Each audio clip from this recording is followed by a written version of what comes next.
Okay. What's up, everybody? And you know what? Since it looks like I haven't been doing a lot of these things in a pretty good while now, why not go again today? So, how about an AEW Dynamite review, huh? Listen, I've already done an NXT New Year's Evil review. I got Wrestle Kingdom. I got Wrestle Dynasty. I got Raw Netflix from Monday. So, why don't we actually step into AEW tonight? First, I'll check all those reviews that are uploaded right now online. So, check those out when you get the chance. But AEW Dynamite, folks. Obviously a pretty newsworthy show, I would say. So, you know what? I'm gonna come review this show because I probably should have did it on the first last week. You know, they're on Max now and everything, and they're making that as big as a deal as they can. But where were they? Clarksville, Tennessee. So we actually kick off the show with Will Ospreay and Buddy Matthews. Honestly, if this is like any other Will Ospreay match you've probably seen before, you already know what spots you're gonna get in this match and everything. Yes, the match was exciting, and I'm not really surprised who won here. I feel like Will Ospreay hasn't won some matches in a pretty good minute now. Not for a while, but at least like in the past few matches, he has taken some L's here. Listen, this was good, but I'm almost surprised it actually kind of went because they had like what 12, 13 minutes out there. And Buddy Murphy, who we really just seen on Collision half the time, he's really good, but it's not like they've really positioned him to be somewhere upper, especially within the House of Black and being on Collision right now, or sometimes Dynamite. But listen, Ospreay, he ended up hitting a Styles Clash on him for a near fall. He hit the hidden blade after that and got the win. So listen, obviously, like I said, if you think the match was fire, yeah, but I'm sure you're gonna get the whole. It's like every other match you see on AEW Dynamite or Will Ospreay match. But I enjoyed it for what it was. Ospreay did get on the microphone after that and talked about him and his friend Brody King. They don't need to follow it anymore. They don't need to follow anyone. And I can see you holding tag or singles gold if you work hard enough. And, hey, man, if I ever needed somebody in my corner, like, he was that guy. Ospreay, offering him a handshake, which Murphy accepted. So, I don't know if that's really going to lead to anything, or maybe it's going to be Ospreay versus the House of Black next. Like, I don't know. So, I don't know where Ospreay's going to go to next, who he faces. But we're kind of going to get into that later on throughout this show.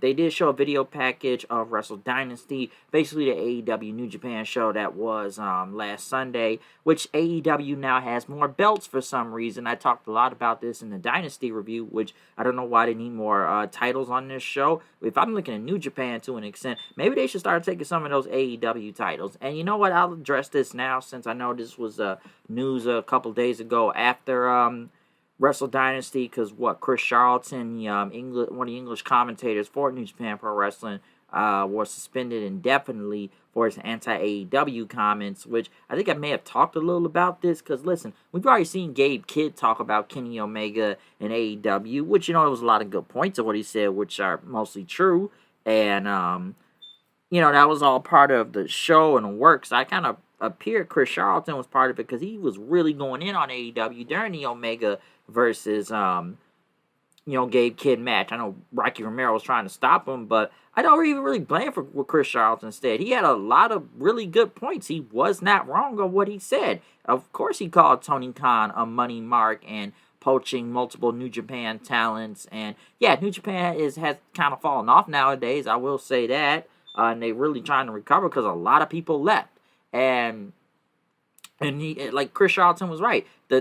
The damn Continental Classic does not compare to the G1.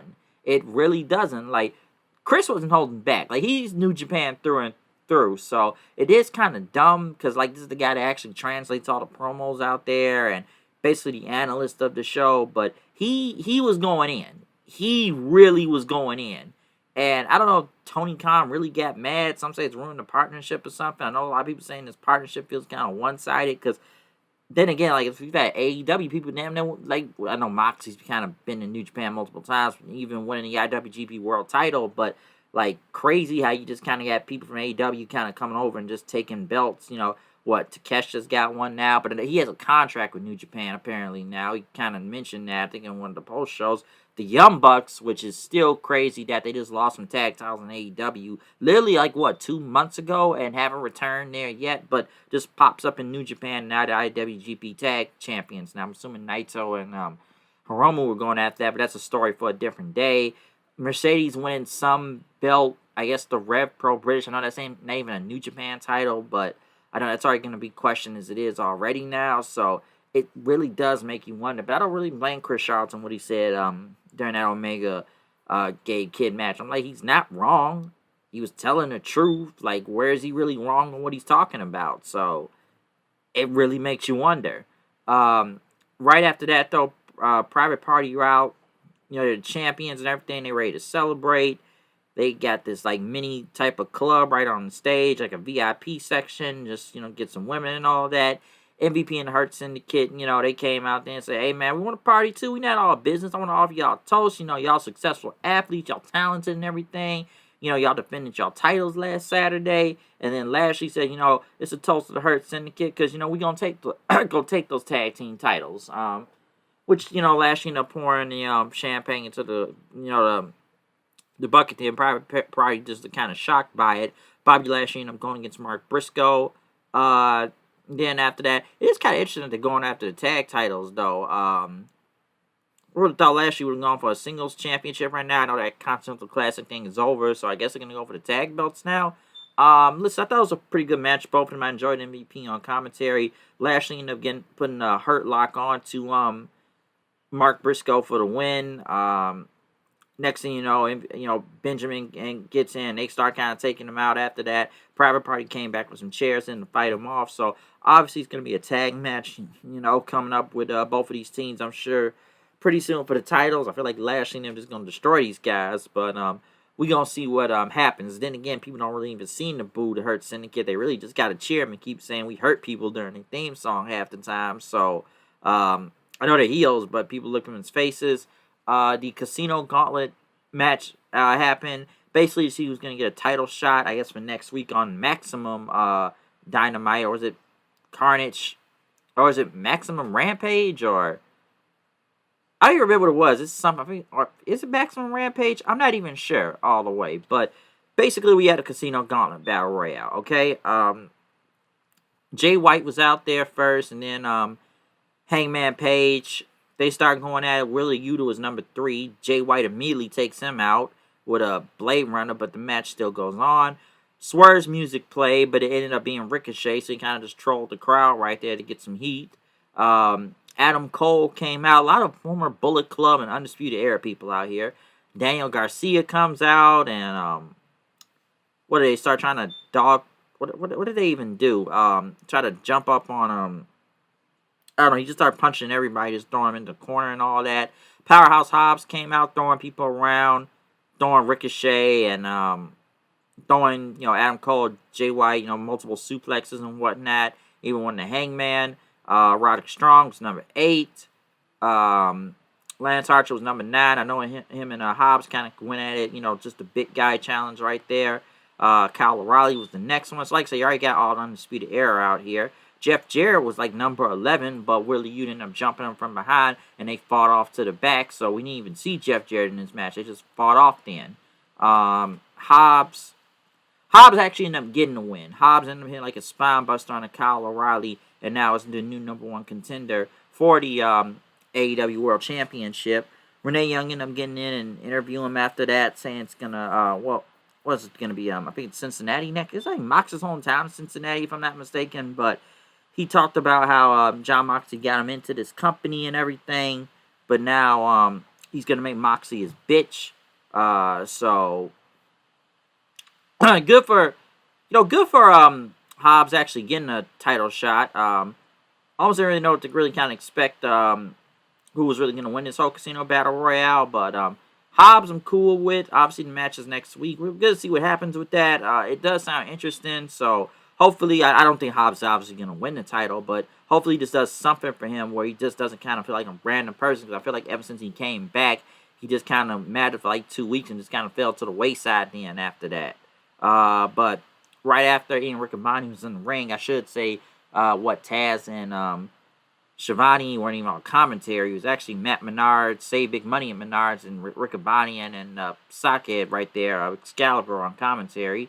Riccaboni was in the ring and was out to interview Jeff Jarrett. Because Jeff Jarrett never even made it into the match. Jarrett just ended up walking out and shaking Hobbs' hand. But then he talked about the last outlaw and everything. And what does it take to climb this mountain?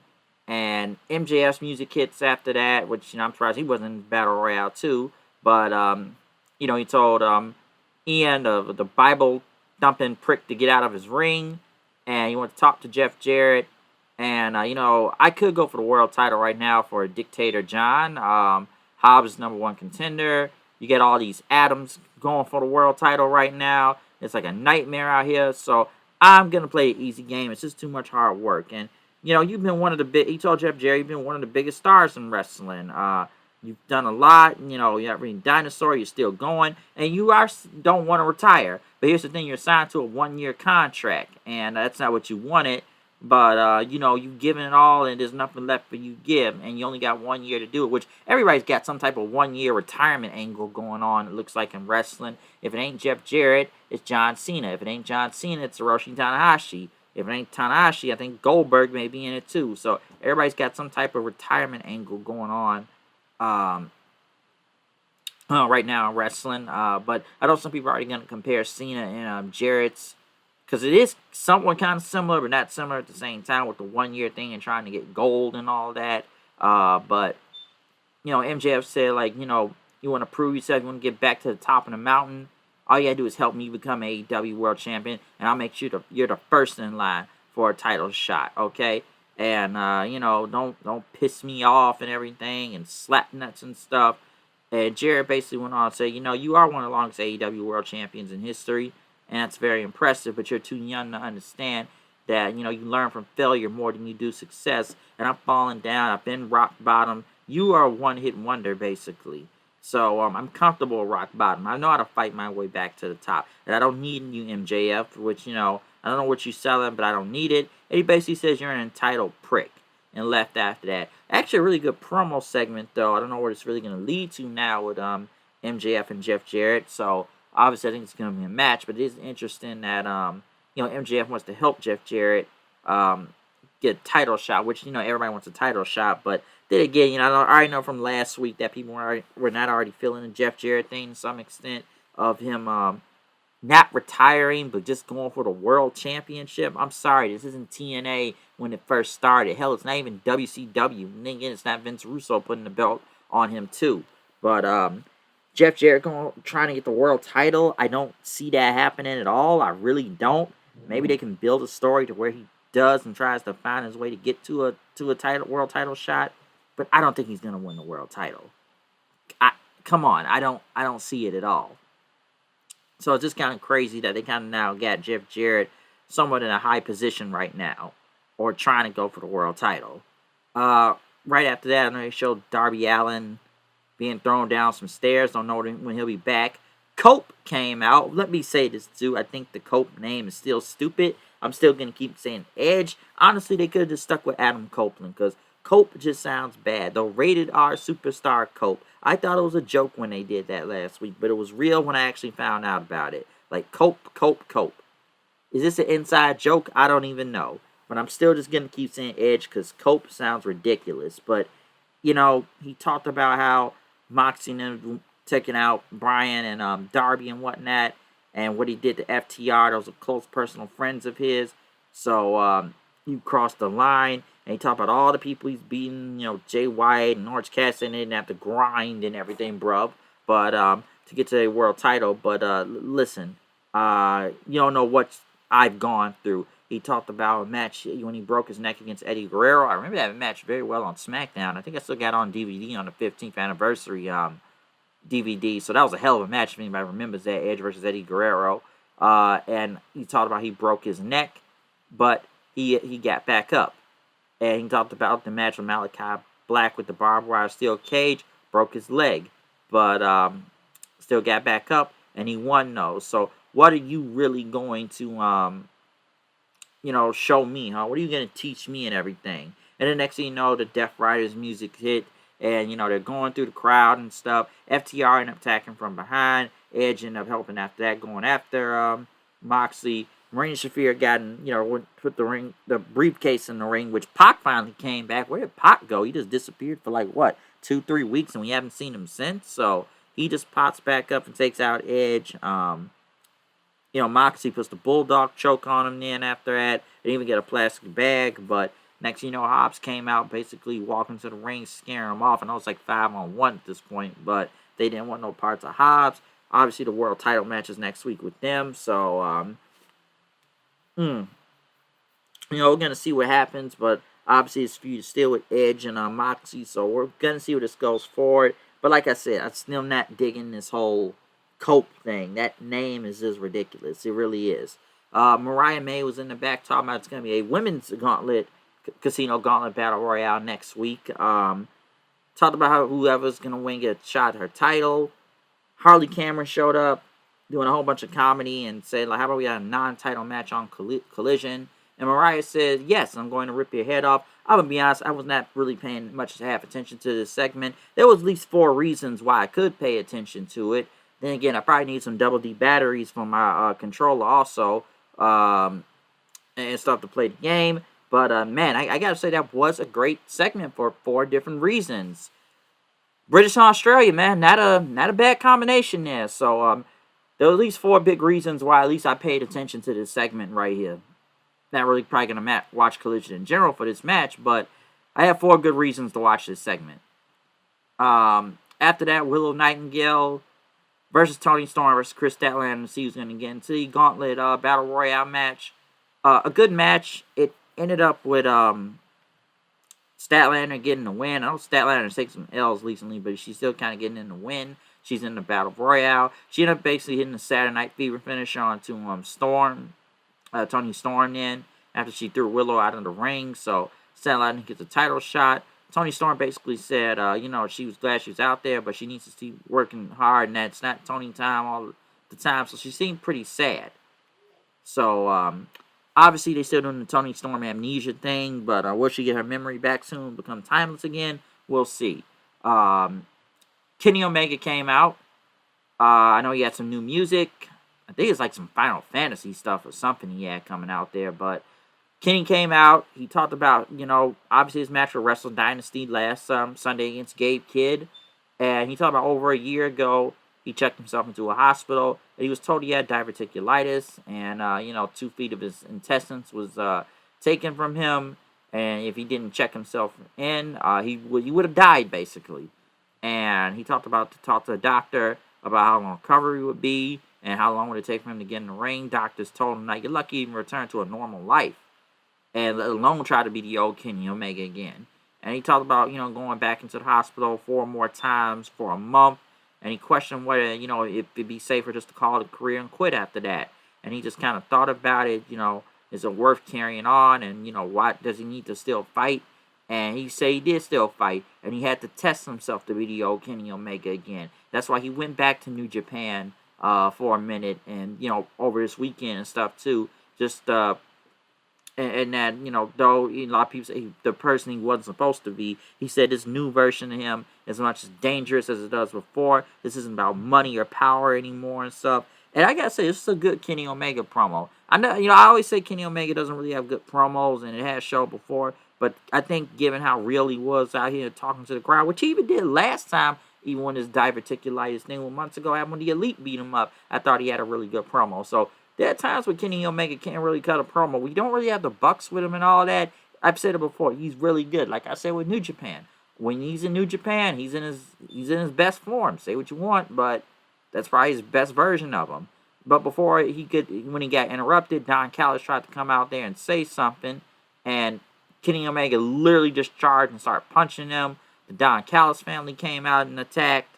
And even punch him in the gut. I'm almost surprised the Elite didn't come out. Like, ain't they the ones that last beat up Kenny Omega when he was on this show with Okada? Obviously, want to keep him away from Okada because they're probably going to do that at all in Texas. So that's going to happen. So wait on that. But when he tried to fight the Bucks or somebody, like, didn't they beat him up before he was out then? But they got the Don Callis family out there. And like I said, they hit him in the stomach. But then next thing you know, Will Ospreay's music hits. He's got a chair. He ends up throwing one at Archer and going after Fletcher, and even trying to get Brian Cage after that. Will end up fighting him off with a chair in hand. Next thing you know, him and Ospreay have a stare down in a way and shook hands. You already know that feud. And basically thanked them and everything after that. So, dropping the chair and then, just waved everybody off from the ring in after that. Like I said, I thought the segment was good from the talking segment with Kenny and stuff. So, I didn't think it was a bad promo. Didn't think it was at all. The other interference and all that, like, I feel like it was rushed to some extent, given it wasn't a lot of time in the main last part of the show. But I feel like they're trying to rush it a little. Like I said, Don Callis family coming out. I guess he's gonna feud with them until he feuds with the Elite again. So not much to really say from that. But like I said, it was enjoyable to see him here and basically explain the story and whatnot. But the rest of it, we'll see what happens with I guess the the Don Callis family versus Omega. And I guess Ospreay's still involved. Could be another Ospreay and Omega match for all I know what we saw in that tease. So we'll see what happens. Other than that, I'm out of here. Follow me on Twitter at HoodNight890. Check out the other reviews uploaded online right now. We'll see y'all then. Peace out.